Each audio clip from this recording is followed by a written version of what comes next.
Welcome everybody to Forza Motorsport 7, and today we're doing a special video as the Forza Motorsport 7 reign on this channel is coming to an end of my top 10 least favourite cars on this game. This Ferrari FF isn't one of them, but it is a dishonourable mention. But yeah, there's going to be, like I said, 10 of them, and yeah, basically the primary criteria, but not the only one, is a car that isn't as good as a predecessor, or at least the successors that would come after it. So yeah, let's get on to the first of those 10. And this is the first of those 10, the 1979 Chevrolet Camaro Z28. Now I don't completely hate this car. It's got a couple of things going for it. I do quite like the look of it, and it's got a decent amount of handling, especially for a muscle car from the 70s. It's, yeah, not too bad in terms of handling whatsoever.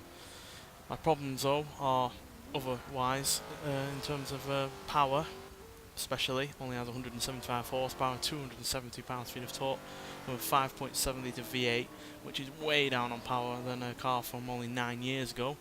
The Z28 from 1970 has more than 300 horsepower, and yeah, weighs about the same. So yeah, this car's got less power, but just as much weight to deal with. So it's by no means quick.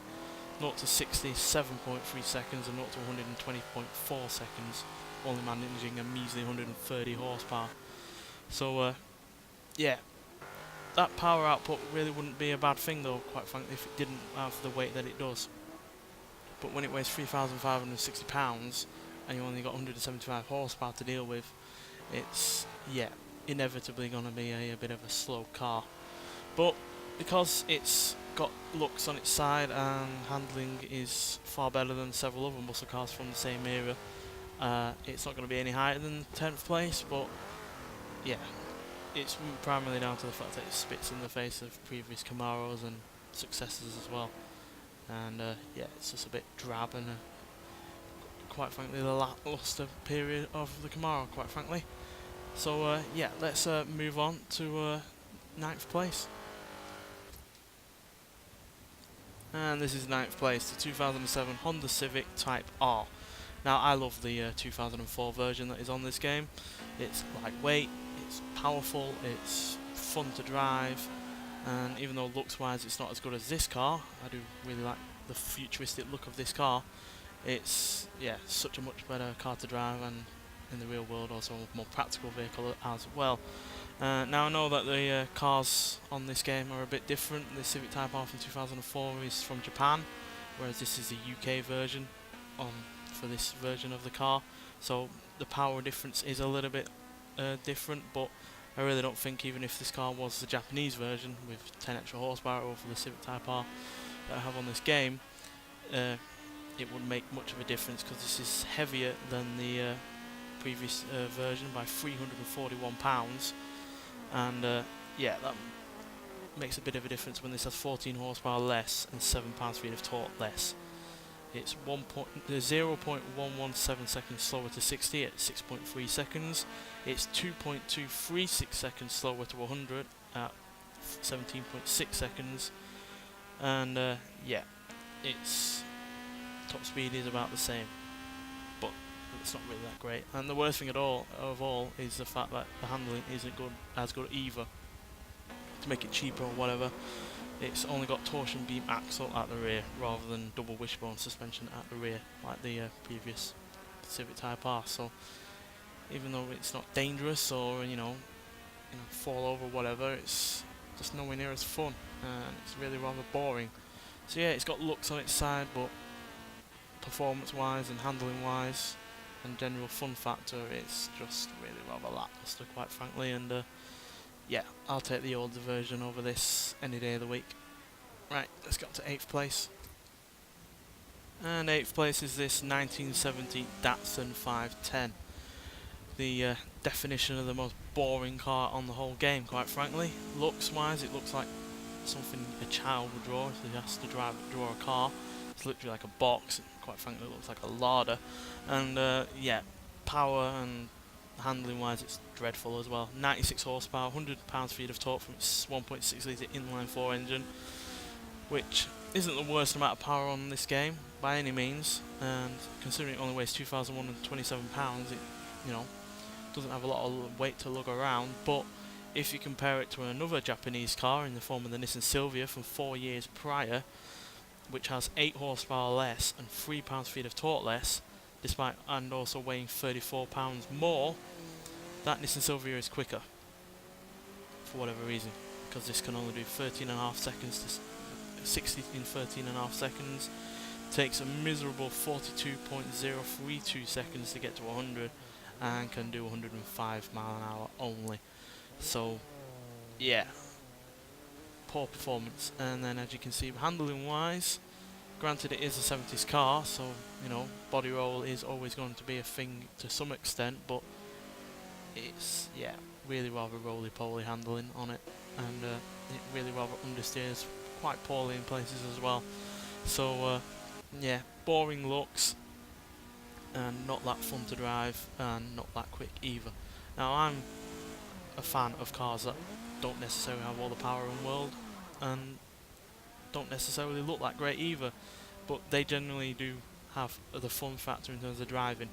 The Nissan Silvia that I just mentioned, for instance, no, it's not the quickest car in the world, only got 88 horsepower, but it's fun to drive and it looks pretty good as well. So it's got two things going for it that this just doesn't, and I know it's popular with people that like to tune cars up and make them radically different, but quite frankly that's the only good thing this car's good for, quite frankly, because obviously it's a pretty much a blank slate, so you can pretty much do anything to it and it will look completely different. But in terms of standard, it's, yeah, just pretty bland, and there's no surprise that it comes in the colour beige either, because it is the ultimate beige car. Right, let's move on to 7th place. And 7th place is a 2016 Bentley Bentayga. Now yes, this has a lot of horsepower, it's 599 horsepower, lots of torque as well, from a massive engine, and yeah, it's reasonably quick, not 64.422 seconds, not to 110.1 seconds, to 193 mile an hour, and it's all utterly wasted because, my lord, look at it, it's, yeah, awful, absolutely awful in terms of looks. They've done the Porsche Cayenne thing of trying to make an off-roader look like they're more sporty and, quite frankly, better looking cars, and it's just not worked, quite frankly, especially on a side profile kind of thing, because, yeah, it just looks abysmal, quite frankly. It just looks like they've taken a Bentley Continental and just pulled it up by a few inches or so and just gone, there you go, and it just doesn't work. Plus, I really don't like the idea of a Bentley being an off-road vehicle, and this high riding and this wallowy as well. Yeah, Bentleys aren't always supposed to be sporty, they're not always supposed to be, you know, ultimate performance machines, but at least the Continental Super Sports and the Continental Speed GT are at least fun to drive, reasonably powerful, quite quick, far quicker than this car, and yeah, better looking as well. So yeah, I just don't like it whatsoever, and it's the same case with plenty of other off-roaders that have been made by more you know, performance manufacturers, Lamborghini, Porsche, and God knows who else is going to bring one out eventually, but quite frankly it's just, well, Rolls-Royce as well is another one. If you've seen the state of that thing, it's the worst thing I've ever seen in my life. But yeah, this Bentley, being the ugliest, well, second ugliest off-roader on the game, it's undoubtedly got to be in here, and never mind the fact that it's far worse to drive than any other Bentley on the game. Quite frankly, I'd rather have that EXP concept car being put in production rather than this, but off-roaders are the thing to go for these days, and Bentley just had to succumb to the pressure of no one. Quite frankly, I don't, if anyone was asking for one of these, it's not going to be in the majority, that's for sure. But yeah, it's not the worst off-roader on this game, and that's why it's only in 7th place. So yeah, let's move on to 6th. And 6th place goes to the 2012 Chrysler 300 SRT8. Now this isn't an awful car to drive, it's not the worst handling car, it's not the worst performing car. 0 to 64.5 seconds, 0 to 110.618, going to 191 mile an hour, but I just don't like the look of it. It's completely bland and featureless at the front, and it's way too fat and, yeah, gopping at the rear. And the fact of the matter is, it's not the best saloon sports car out there. If you want one like this, that's rear-wheel drive, got a big V8 at the front, has plenty of power, goes quick. You've got so many other choices that I just don't see the point of this. It just does not stand out from the crowd. There's just nothing to it. If you want a V8 rear-wheel drive car that's quick, why not go for a Jaguar XF RS or a Cadillac CTS-V sedan or a Dodge Charger SRT Hellcat? They're just so much better looking, so much better to drive, and quicker as well, because this only has 465 horsepower, which really does not cut it, quite frankly. Even the Dodge Charger from the same year as this looks better, even if it's not quite as quick. But it does look better and it's slightly more fun to drive. So yeah, it's pretty much like the Datsun, really, just a lot faster, completely bland, and just does not stand out from a really rather crowded marketplace, quite frankly. You could just do so much better, and certainly on this game and certainly in real life. So yeah, let's move on to 5th place. And we start the top 5 with the 2012 Porsche Cayenne Turbo. The car that started it all off, really, with sports manufacturers making off-road vehicles. Yeah, granted the Lamborghini did it with the LM002 in the 80s, but that never really influenced anyone else to do it as well. But Porsche clearly did, because it was a roaring success, despite the fact it looked even uglier than this. But yeah, this is still an ugly car. It's even worse than the Bentley, quite frankly, because that rear end is just shocking, and the front end ain't much better either. And granted, it is quick, 500 horsepower, twin turbocharged V8, but all that doesn't matter, because why would you buy a Porsche like this? I just don't get it. It makes no sense. There's no reason why you buy a Porsche off-road vehicle. It's no more practical than any other off-roader vehicle out there. It's only got 5 seats. It's not got that big of a boot, and yet people pay an arm and a leg just to get one, and I just don't see the point in it, because it's not that fun to drive.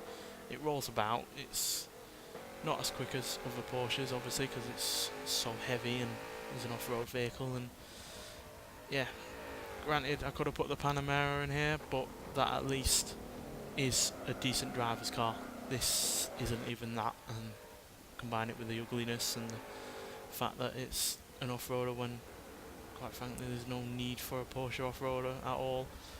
It's just, yeah, worthwhile being in there. And then to top it all off, the cherry on the cake, if you will, it kicks off the whole performance manufacturer doing the SUV kind of thing, and that alone is worthy of it being in the top 10. So yeah, hate it by any Porsche other than this, because it's just not that good. Right, let's move into 4th place. And 4th place goes to the 1969 Ferrari Dino 246 GT. This is a car that didn't let the Ferrari FF into the top 10, which kind of shows how bad this car is, because I'm not a fan of the FF by any means, but this, yeah, it's everything a Ferrari shouldn't be, especially from the 60s and early 70s when they were making far better cars. Firstly, it's absolutely awful to look at. I hate the front, and the rear end is far too, well, like a dinner tray, really. It's just completely flat, practically, and yeah, there's just no style into it that you can just say, oh yeah, that looks great. Oh, and especially when you compare it to the other cars that they were making before this and since. I mean, you compare this to a Daytona from around the same period, and this just looks dreadful, really. Then you get to the performance. It's got only 195 horsepower and 165 pound-feet of torque from a 2.4 litre V6.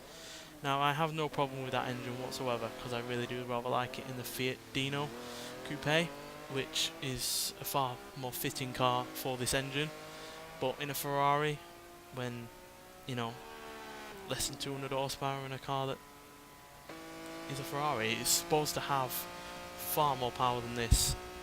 Granted, I wouldn't expect them to put the biggest of engines in a car that is clearly supposed to be a bit more mass-produced, but come on, you can get more than 200 horsepower, surely, into a car like this, and it's just, yeah, it just ruins a car that is even already ruined by how ugly it is. So yeah, 0 to 67.487 seconds, 0 to 121.015 seconds, and it can do 146. Top speed's alright, but those acceleration times are really rather poor. And then to top it all off, not only is it ugly, not only is it slow, but it doesn't handle very well either. There's understeer at times, and then there's oversteer at other times. It just does not have the kind of handling that you'd expect from a Ferrari, even from the late 60s. It just does not handle that good whatsoever. And yeah, it's just a mystery why they got it so wrong, really. Especially when Fiat did such a much better job with that coupe, which granted isn't as quick as this, but it looks far better, and quite frankly I find it more fun to drive. Right, let's get on to the top 3, where we get into the really awful territories. And third place goes to the 2006 Hummer H1 Alpha. The definition of a real bad car, quite frankly. But if you said 300 horsepower, 520 pound-feet of torque, you'd think, oh, that's a jolly quick car. Not when it's from a 6.6 litre turbo diesel Duramax thing V8, which is in a car that weighs 8,114 pounds. So yeah, I know it's a military vehicle that's been converted to road use, but military vehicles don't work on the road. You're not going to take a tank to the shop, so why the hell would you take one of these? And yeah, awful performance. 0 to 16, 12.849 seconds. 0 to 144.846 seconds. And you'll be deaf and mad by the time you get it up to 121 miles an hour. Because, Lord, is this car noisy. And yeah, a diesel engine at high revs at the best of times isn't great. In a car like this, it's even worse. And yeah, it's just a bad car. Now, it's not any higher because there's nothing for it to split in the face of. It's not, you know, urinating itself all over the legacy of other things like the Ferrari from the previous place did, like Bentley or the Honda Civic or the Chevrolet Camaro. It's got no predecessors to really compare against, and obviously no successors on this game. So yeah, that's not the that's why it's not any higher, but it's in third place purely because of how bad it is. And yeah, I've not even gone to the handling or the fact there's only 4 seats in a car that weighs more than 8,000 pounds, and yeah, it's just dreadful. And quite frankly, I don't know why they keep putting this car on the game. I'll just say it now. I'd rather have a H2. Granted, it's not a great car, but at least it looks better than this and has, you know, some performance, whereas this has none. Right, let's get into second place. And in second place is the 2011 Peugeot 308 GTI. Why oh why did they keep putting this car on the game? It's been on several previous Forza Motorsport games, and I just don't know why. They put it alongside the Peugeot 205 T16 Turbo, which is a great car, and yet they let the side down in terms of Peugeot by putting this awful thing on. And there's plenty of Peugeots that are out there that are great. You got the older GTIs from the 80s, the 90s, even the early 2000s, and yet they keep putting this lump of awfulness on every time, and it just makes no sense whatsoever. It's rubbish in terms of performance. It only has 197 horsepower and 203 pound-feet of torque from a 1.6 litre inline-4 turbo. Now that engine in any other car would be fine, but the fact that this car weighs 3,113 pounds just means that it's got no power for that kind of weight. There are cars out there that have way more power than this, that are a hot hatchback from around the same period as this, that have less weight and way more power, and this just feels like a heavy car with no power. And that's accentuated into the acceleration times. 0 to 60 is 7.7 seconds, 0 to 120.8 seconds, and it do 146 miles an hour. That top speed is fine, but those acceleration times are awful, especially when you compare it to 2 other cars from the same year as this, the Volkswagen Scirocco R and the Alfa Romeo Giulietta Quadrifoglio Verde. Both are faster, lighter, better looking, and more fun to drive. This isn't fun to drive. Is awful to look at. It looks swollen at the back, for Christ's sake, and then it's got that smiling, gurning front face on it with that sticky out nose where the badge is, and it just looks awful. And yeah, like I said, you've got at least 2 other hot hatchbacks to choose from the same year, never mind any that are a couple of years older or a couple of years newer. there's just so much more choice out there to choose from, and then the fact that they stick a GTI badge on it, like I said, there's been numerous GTIs that are far better than this, lighter, quicker, more fun to drive, better looking, and then they, for some reason, think that we want a 308 GTI, which, quite frankly, if there's anyone out there that actually likes this thing, then please stop liking it, just so that we can have a different Peugeot for once, because, yeah, it's just awful. But yeah, it's not the worst car on this game as far as I'm concerned. It comes close, but there's a car that's, quite frankly, shits in the face of the rest of the range that are on this game, and there are numerous versions of that car on this game, and it's 1,000 times worse than every other one of them. So yeah, let's look at first place. And first place probably comes as no surprise to some people, the 1978 Ford Mustang II King Cobra. Now, there are a couple of things I like about this car. It's a hatchback, so it's practical. It's got a cool name, King Cobra. I really like that. The decals on it are decent, and it's relatively lightweight at 2,669 pounds. But everything else about it is awful. The looks, the fact it's based on a Ford Pinto platform, which is never a good thing. It's really rather desperate for them to do that. Then the fact that it has no power, it only has 139 horsepower and 250 pounds-feet of torque from a 4.9 litre V8, which they've written 5 litre on the side of the scoop on at the bonnet, so they're lying. And then the fact that it can only do 0 to 60 in 8.9 seconds, 0 to 128.2 seconds, and do 121 miles an hour, which is awful, quite frankly. They could have done better. They could have put more power in it and kept it the same kind of weight, which then would have put it in line with the Camaro, which is heavier but has slightly more power. This has 36 horsepower less, so if it had that same kind of power as the Camaro, it would have been faster, it would have been a better car. Granted, it wouldn't have changed in terms of looks, but if the performance was better, then I wouldn't have it in first place. But it's the performance that really kills this, quite frankly, because yeah, it has a lightness on its side, but it's got no power to make the most of it. And then there's the fact that it's no quicker, in fact it's slower, than a Ford Bronco from only 3 years prior. That Ford Bronco can do 0 to 60 in 8.580 seconds, so it's 0.320 seconds quicker to 60 than this.